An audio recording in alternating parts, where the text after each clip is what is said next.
Hello, my name is Molly Van Avery, and I live in Minneapolis, and I am a performance artist. I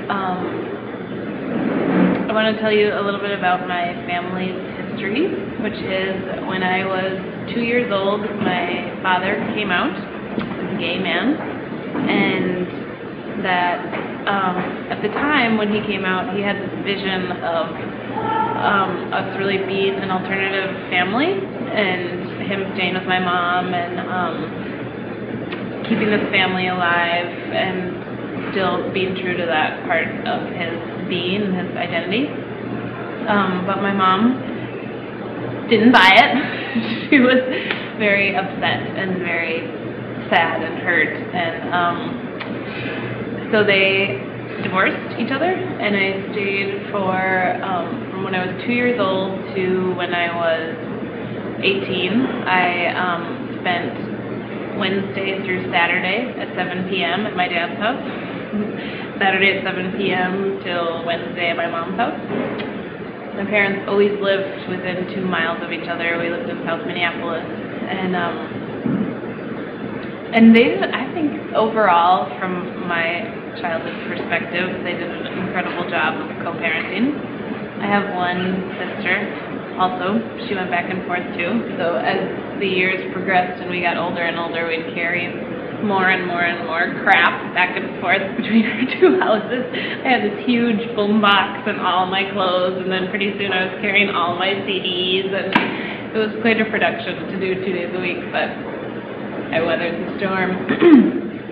So, continuing on my family's history, when I was 17, I had this conversation with my mom where I sat down on her bed with her and I said, "Mom, I don't know if I'm going to live my life with a man or a woman, but I think it might be a woman."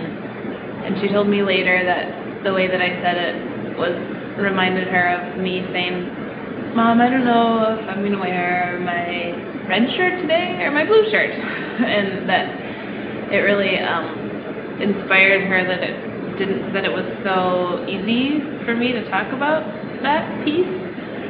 And that led her to diving in and really listening to a lot of women's folk music, particularly Anne Reid, who's one of her favorite Minnesota folk singers.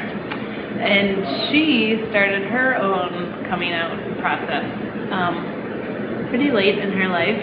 She was 53 years old and came out and met Eileen, who is now her partner, and they've been together for over 12 years.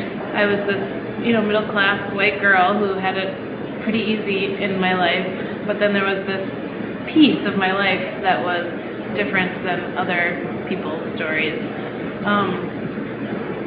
And so growing up, I used to actually show off about my dad's gayness, because I thought it meant that I was really cool and that there was something really different about me. I have always had this longing to be unique and cool and special, and a lot of times I used his sexuality as sort of an interesting fact about me. And then it was interesting as I started to become a teenager, and started to explore my own sexuality. It was interesting because I think I delayed my own exploration of my own sexual identity because of my dad. Because it was like whenever I talked about gayness, I was always talking about him, and that was sort of his world. And I think as a teenager, you really try to be different from your parents. And so I had a lot of fear, not fear, but restriction as I came out, because it was sort of like my dad's job to be gay. And I also felt hyper aware of right-wing conservatives and all that noise about gay parents raise gay children.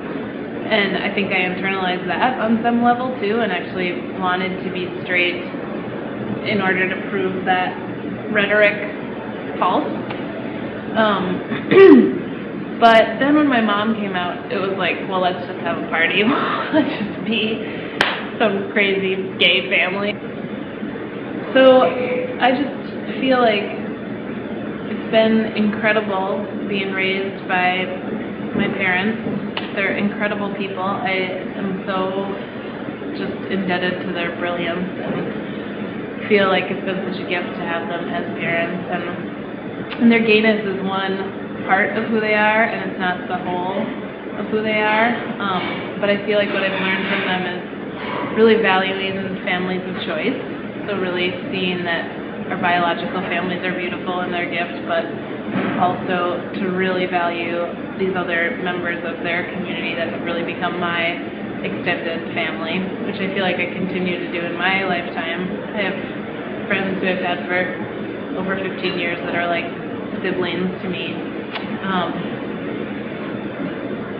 Overall, I would say I'm extremely grateful, and I feel like I'm part of a special community of people who have been raised by the gays.